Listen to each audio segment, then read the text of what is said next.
Good afternoon, Grand Rapids. Oh my God. What do we have here today? Any West Africa in the house?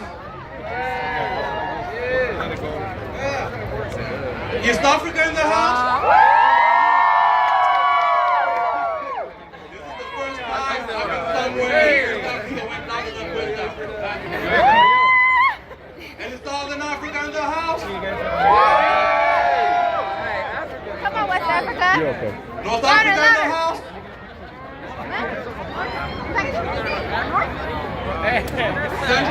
Central Africa in the house? The US of A in the house? Alright, let's go. The name is Shingi Mavima. I'm from Zimbabwe. And we're going to be doing a little poetry today, right? Alright. So let's do it this way. I'm going to teach you a chant, right? The word you have to remember is Fara. F-A-R-A. Let me hear it. Fara. And I will say, Do Banda, then you say Fara, right? Do Banda, Fara. Mavima, Fara. Do Bata. Fara. And that means, Fara means to be happy. So when I say No Banda, I'm saying it makes me happy. Do Bata, and then we are happy. Mavima, then you all are happy. Alright, so let's do it again. No Banda, Fara. Do Bata, Fara. Mavima. Fara. Alright. Let's try something else. And I'm going to keep bringing that back, alright? So, last night I had a dream that makes me give my shiver. Dreams of an Eden between two rivers. Doba, damuka mwana ndikachema misozi. Diaspora yani shota kukosanira ngozi. Kainiri kumbaki simu sitiri mashingo netara. Dafunga kule wangu go magadiko ngara. Tobata. Fara. Mavima. Fara. Tobata. Fara. Alright, I think y'all got it. Alright, let's do a couple things. I'll do my first poem. And this one is called Stones Speak.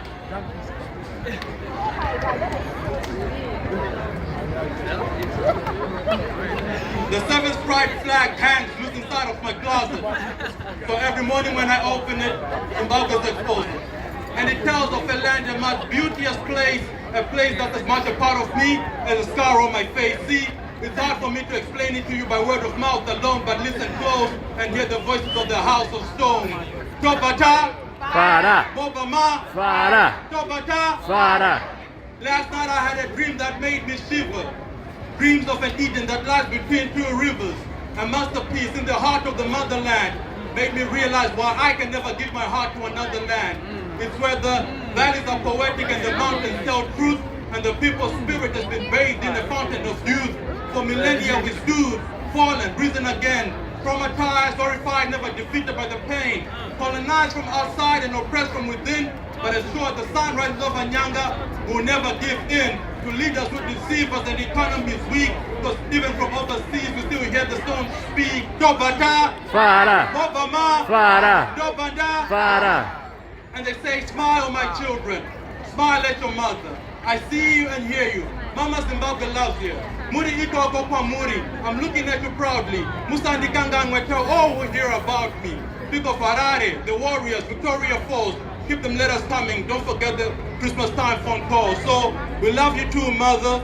Thank you for what you made us. Invincible, unbreakable, faithful, never betrayed us. And here's my promise to you. Till the day that I come home, I'll keep my ear to the ground, listening out for the house of stone. Thank you. Hey! So for a little terminology lesson there, when I say the house of stone, the word Zimbabwe literally translates to houses of stone. So that's what that's about. All right, let's do a couple of other pieces. Let's get to the nitty-gritty, right? Let's get to some, we're having a good time, it's a joyous event, but I think it would be disingenuous to not talk about some of the real things that we're going through. So, Grand Rapids, thank you for having us today, and thank you for having us as the African community for the past few decades. We appreciate it.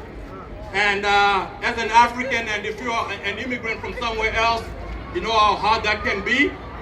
So when you get hosts who receive you, that's a beautiful thing. However, being an immigrant at certain times in this space is difficult. Am I lying? If I'm lying, I won't do this piece. Am I lying? No. All right. So we're gonna do this one piece, right? If you remember, about a year ago, a certain leader of the free world described African countries and other Latin American countries as shithole countries. So this is a piece that is dedicated to that, and it's called Letter from a Shithole Country. You funny. To whom it may concern. Pray me pardon as I purpose to hold this drenched parchment still, drenched from wretched bleeding tears and ink that I spill, while sweaty fingertips grasp feverishly at frail, depleted quill, depleted from centuries of writing your story, not mine, unto book fill. Pity not my scratched throat, it is merely tired from seemingly silent screams, and weeping in wondrous wilderness where the western winds often come to feast, while perennial welcoming arms prepare a table, lest you not be appeased, only to wake at witching hour to your ravishing, or cursed be my woeful dreams. Sneaker not at the mother upon whose children's back your kingdom was built, and whose nectar is relentless, ever ready to quench your hedonic thirst. As your lips drip in sweetness, deem not its eternal spring cursed, for most certain, should tomorrow's top is flowing, your green fields shall wilt. Down here shouting, astounded at the roused mountain upon which you stand, big, atop the skulls, dreams, wealth, and souls you have purposefully plundered. And as wet parchment dries, ink and tired tear stained, I have wondered, how dare you spit upon those in the holes that you helped dig? Sincerely, someone from a shithole country. Thank you. Yeah.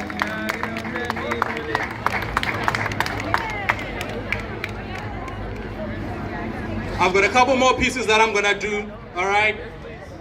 But at this point, I think, shameless plug, I've written an autobiographic novel, if you will, of my childhood growing up in Zimbabwe and the things that we experienced. It goes for $15. I have a few copies of it. It's called Pashena. If you can't buy it today, find it on Amazon. But I'll be up and around for the next few hours. So come and find me, get yourself a copy of Pashena. It's the best read you'll read all summer. Oh, they found me already.